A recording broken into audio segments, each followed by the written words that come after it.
Բլոգեր դերասանուհի Էլիզ Մելիքյանն իր ինստագրամյան հարթակում նոր լուսանկարներ էր հրապարակել, հրապարակման ակից գրել.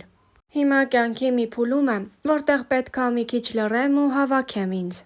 Չեմ ուզում էջումս լինի բացասական էներգիա։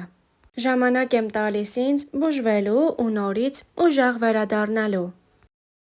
Ինչ է կատարվում Էլիզ Մելիքյանի կյանքի այս փուլում։ Այժմ ինչ հարաբերությունների մեջ է ընտանիքի անդամների և սիրելիի հետ։ Կարծում ենք այս հարցերը շուտով կստանան իրենց պատասխանները,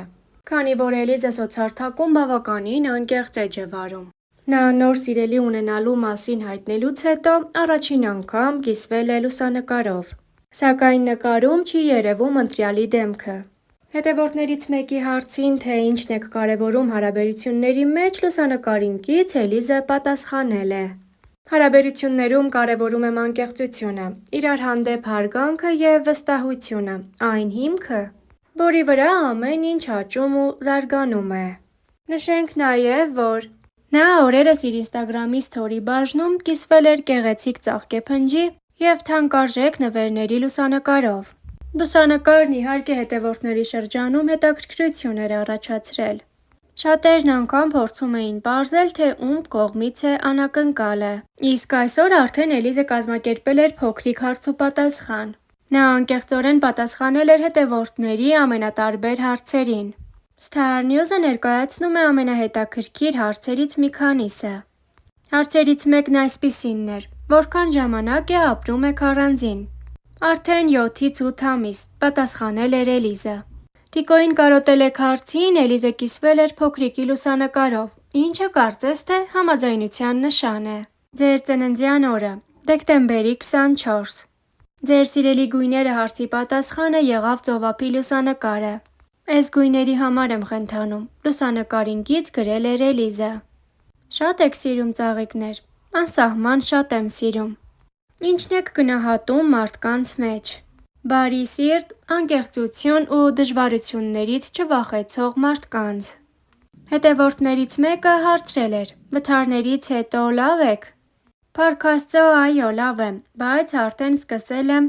ավելի ուշադիր լինել իմ անվտանգ երթևեկությանը։ Եվ հիմա օգտվում եմ ապահով տաքսի սերվիսից։ Իսկ հարմարվե՞լ եք միայնակ ապրելուն։ Կարելի է ասել այո, բայց դժվարությունները շատ են, եթե ցանկանաք կկիսվեմ։ Ոնց ես մեր կորած Էլիզ։ Կորածի հետ համաձայն եմ։ Ես էս վիրուսներից եմ վարակվել, բայց քիչ-քիչ վերականգնվում եմ։ Նշենք, որ Էլիզ Մելիքյանն ու իր նախկին սիրելին միասին մասնակցել էին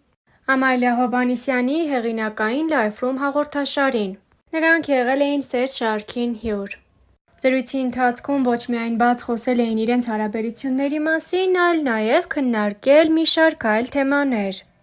Էկրանից այս կողմ թվում էր, թե նրանց հարաբերություններն այնքան ներդաշնակ են, սակայն հարցազրույցից շատ չանցած զույգը բաժանվեց։ Star News-ը սիրով ներկայացնում է նրանց անկեղծ զրույցը։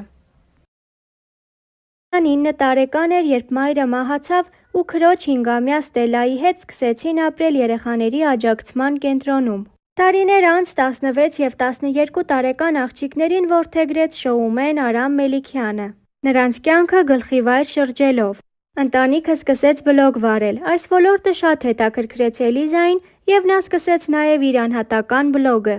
Ամիսներ առաջ Էլիզան հանդիպեց իր սիրուն՝ Հարութին։ Հաղորդման սկզբում Էլիզան խոսեց իր և Հարութի սիրուց։ Հարութն իմ կյանքում շատ բան փոխեց։ Մեր մոտ ամեն ինչ հանկարծակի եղավ։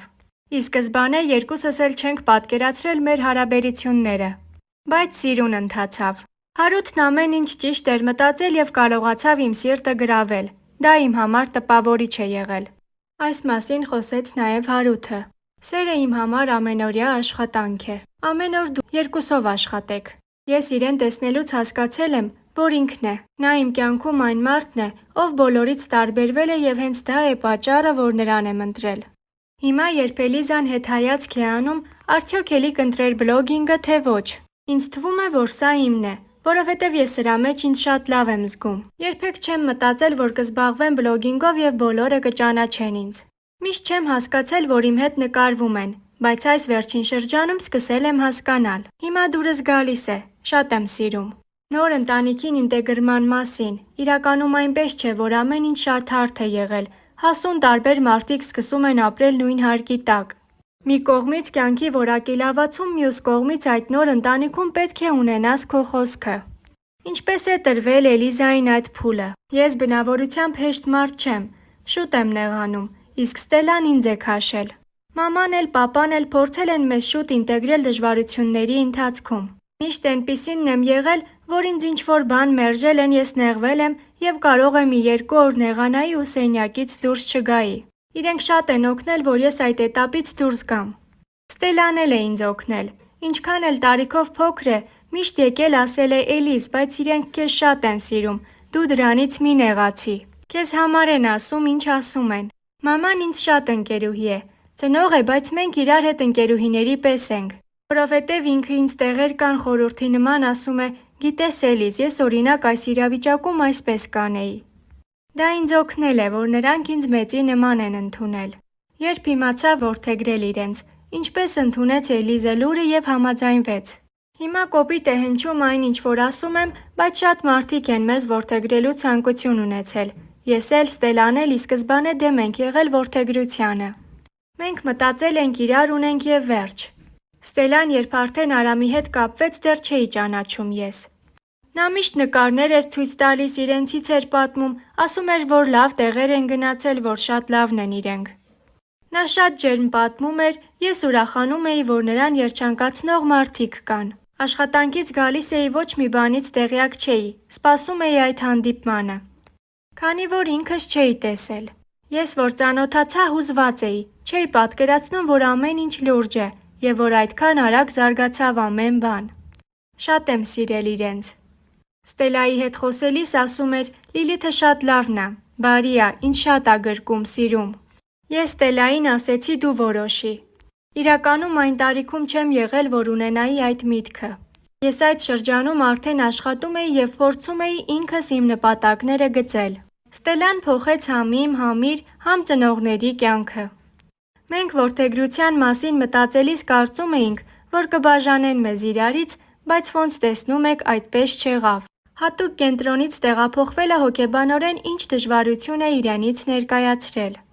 Իմ միջավայրն էր, այդտեղ եմ մեծացել 8-ից 9 տարի։ Սակայն լավ է, երբ գիտես քեզ տանը սպասող կա, իսկ այնտեղ չէին կարող 20 հոգու անհատական սպասել։ Այստեղ գիտես, որ տուն ես գնում, քեզ սիրող սպասող կա, քեզ համար հաց են սարքել։ Դա մի ուրիշ զգացողություն է։ Դրա համար չեմ կարող ասել, որ հատուկ կենտրոնում ինձ ինչ-որ պահող բան կար։